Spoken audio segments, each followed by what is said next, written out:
மேனவர்களே, இந்த மெய்கண்ட ஞானம் யூடியூப் சேனலில் உங்களை அன்போடு கூட வாழ்த்தி வரவேற்கிறேன். இந்த சேனலில் நம்முடைய பதிவுகளெல்லாம் இப்போ உலக அளவில் பைபிள் சார்ந்த விஷயங்கள் எந்த அளவு நிறைவேறி வருது அப்படிங்கிற அந்த விஷயங்களை உங்களுக்கு ஷார்ட்டாக இந்த நாளில் சொல்ல நான் ஆசைப்படுறேன். எப்போவுமே பைபிள் பிரகாரம் தான் உலகம் போயிட்டு இருக்கும் பாருங்கள்.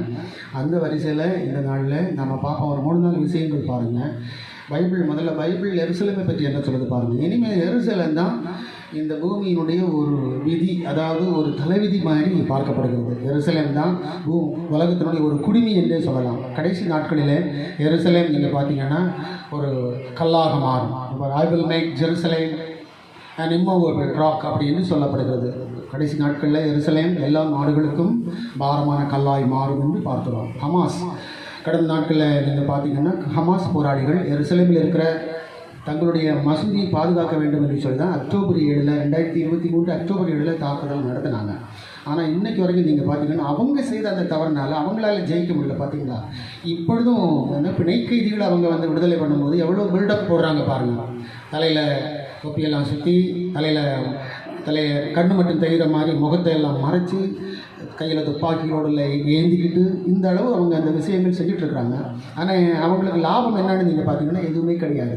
அவங்களால ஹமாஸால் காசா பட்டணம் ஒன்றும் இல்லாமல் போய் எல்லாமே வீணாயிடுச்சு. கிட்டத்தட்ட 22,000 மக்கள் அகதிகளாக மாறி உணவில்லாமல், இடம் இல்லாமல், சோறு இல்லாமல் அப்படியே அவங்க தங்கி அலைகிறத நீங்கள் பார்க்க முடியுது. தீவிரவாதம் ஒருபோதும் எந்த நாட்டிலையுமே உதவி செஞ்சது, அதனால் வெற்றி பெற்றது, அதனால் நன்மை நடந்துன்னு சொல்லவே முடியாது. இப்போ கூட வேணால் இந்த ஹமாஸ் போராளி என்ன பண்ணிட்டு இருக்கலாம், இதோட விட்டுருங்க எங்களை, நாங்கள் இனிமேல் உங்கள் இதுக்கு நாங்கள் வரல, எங்கள் இதுக்கு நீங்கள் வர வேண்டாம், எல்லோரும் நல்லா இருப்போம் அப்படின்னு சொல்லி துப்பாக்கிகளெல்லாம் கீழே போட்டு அதிலிருந்து விடுபட்டு வரணும்னு அவங்க நினைக்கவே இல்லை பாருங்கள். மறுபடியும் என்ன செய்கிறாங்க, அடுத்த அந்த சீஸ்ஃபயருக்கு அவங்க வந்திருந்தாலும் இன்னும் அங்கே பிரச்சனைகள் போயிட்டு தான் இருக்குது. அதனால இதனுடைய முடிவு எப்படி என்ன கண்டிப்பாக ட்ரம்ப் இருக்கிறதுனால வருகின்ற 4 ஆண்டுகளில் ஜெருசலேம் தேவாலயம் கட்டுவதற்கு அவங்களுக்கு இடம் கிடைக்கும் அப்படிங்கிறத நாம் நம்பலாம். அதனால் வருகின்ற இந்த 4 ஆண்டுகள் நமக்கு இந்த பூமியில் ஒரு அப்டேஷனை நாம் பார்க்க முடியும். அதில் என்ன அப்டேஷன் அப்படின்னா, மெயினான அப்டேஷன் அப்படி ஜெருசலேமை சுற்றி தான் இந்த பிரச்சனைகள் அதிகமாக இருக்கும். அதிலும் நம்ம பார்த்தோம்னா ஜெருசலேம் தேவாலயத்துக்கான இடம் ஒருவேளை இந்த ட்ரம்ப் மூலம் நமக்கு கிடைக்கும் அப்படின்னு நம்ம அதிகமாக நம்பலாம். இது ஒரு விஷயம்.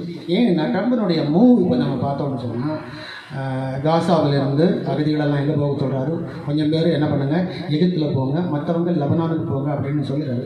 காசாவை நாங்கள் சீர்படுத்த போகிறோம், எங்களுடைய கண்ட்ரோலுக்கு நாங்கள் அதை கொண்டு வர போகிறோம் அப்படிப்பட்ட அபிப்பிராயங்கள் சொல்லப்படுகிறதுனால ட்ரம்பினுடைய மூவ் இப்படி இருக்கிறதுனால இன்னும் வருகின்ற நாட்களில் இது எந்த அளவு போகும்னு நம்ம சொல்ல முடியாது. ரெண்டாவது, ட்ரம்பினுடைய அடுத்த ஒரு நீங்கள் பார்த்தீங்கன்னா ரஷ்யாக்கிட்ட என்ன பண்ணியிருக்கிறாரு, கூட்டணி வச்சுக்கிறாரு.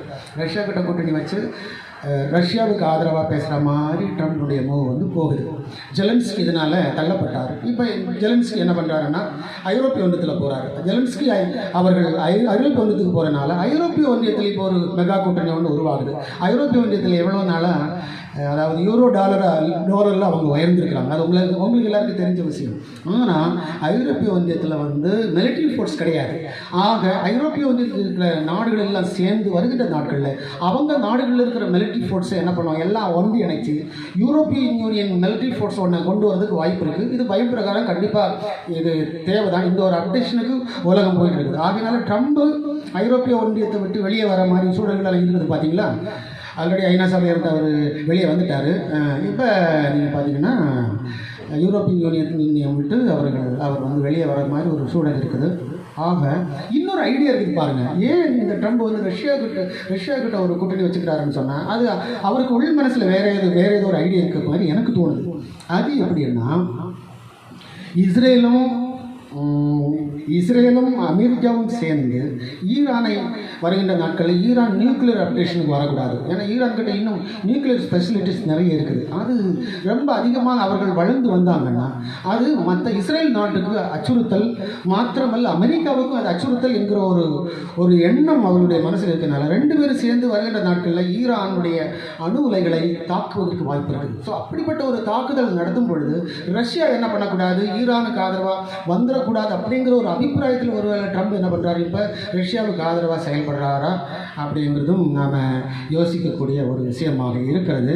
இது எல்லாமே நீங்கள் பார்த்தீங்கன்னா சுற்றி எருசலேமில் தான் வந்து நிற்கும் கடைசி. ஆனால் பைபிளில் இன்னொரு விஷயம் உங்களுக்கு நான் சொல்ல வேண்டிய விஷயம் என்னென்னா, எப்போவுமே அது பைபிள் தெளிவாக சொல்லுது, கடைசி காலத்தில் கோகு வந்து என்ன பண்ணுவான், இஸ்ரவேலை அட்டாக் பண்ணதுக்கு வருவான். கோகு என்பது ரஷ்யாவை குறிக்கும். அது என்னதான் சுற்றி வந்தாலும் ஒருவேளை ரஷ்யா இந்த 4 வருடங்களில் ட்ரம்புக்கும் ரஷ்ய அதிபர் விளாடிமிர் புதினுக்கும் இன்னும் கருத்து வேறுபாடுகள் வந்து ஒருவேளை 2 பேருக்கும் ஒரு பிரிவுகள் வந்துச்சுன்னா ரஷ்யா தனித்து நின்று மற்ற நாடுகளோட கூட்டணி சேர்ந்து இஸ்ரவேலை தாக்கக்கூடும் என்பதில் மாற்றமில்லாத கருத்து தான். ஏன்னா பைபிள் அப்படி சொல்லுது. மொத்தத்தில் இஸ்ரேல் வந்து பாரமான கல்லாய் மாறி நிற்கும். சமாதானத்துக்கு அவங்க வரதுங்கிறது சாத்தியமில்லாத காரியம். ஏன்னா அவங்க ஜெருசலேம் யாருக்கும் விட்டு கொடுக்க மாட்டாங்க. அவர்கள் 3ஆம் தேவாலயம் கட்டுவதற்கு தீர்மானித்திருக்கிறார்கள். அந்த தேவாலயத்தை அவர்கள் கட்டியே தீர்வார்கள். இந்த தேவாலயம் வந்தால்தான் புறஜாதியார் காலம் முடிவடையும். இந்த தேவாலயம் அங்கே வருகின்ற காலங்களில் புறஜாதியார் திருச்சபை இங்கு இருக்காது. பரிசுத்த ஆவியாரோடு நிச்சயமாக எடுத்துக்கொள்ளப்படுவார்.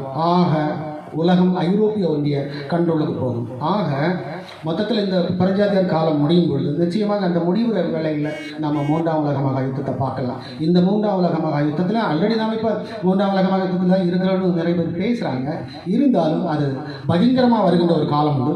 அது ரஷ்யா இஸ்ரேல் மேல் படையெடுக்கும் பொழுது அது உண்டாகும். ஆகினாலே புரிந்து கொள்ளுங்கள், பைபிள் சரியாக ஒரு பொலிட்டிக்கல் அப்டேஷனில் போயிட்டு இருக்குது. சகரியா தீர்க்க தரிசனத்தின் பிரகாரம் வருகின்ற நாட்களில் எருசலேம் பாருங்கள், இன்னும் இன்னும் இன்னும் இன்னும் அது ஒரு பாரமான கல்லாய் மாறும். எருசலேமுக்கு எதிராக 4 திசைகளிலிருந்து வருவார்கள். வடக்கிலிருந்து, கிழக்கிலிருந்து, மேற்கிலிருந்து, தெற்கிலிருந்து வருவார்கள் என்று சொல்லி தீர்க்க தரிசனங்கள் அதிகமாக இருக்கிறது பிரியமானவர்களே. ஆகையினால கிறிஸ்துவனுடைய அந்த 2ஆம் வருகைக்கு காலம் நெருங்கி வருகிறது. பாவ மன்னிப்பு காலம் என்று சொல்லப்படுகிற இந்த பகுதி நிறைவேறப் போகிறது. நிறைவேற்கிறது தெரியல. ஆகையினாலே புரிந்து கொள்ளுங்கள்.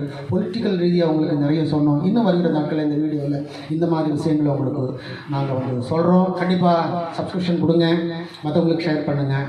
மே காட் பிளஸ் யூ. இந்த ஊழியங்களுக்கு உங்களுடைய ஆதரவு தேவையாக இருக்குது. God bless you. தேங்க்யூ.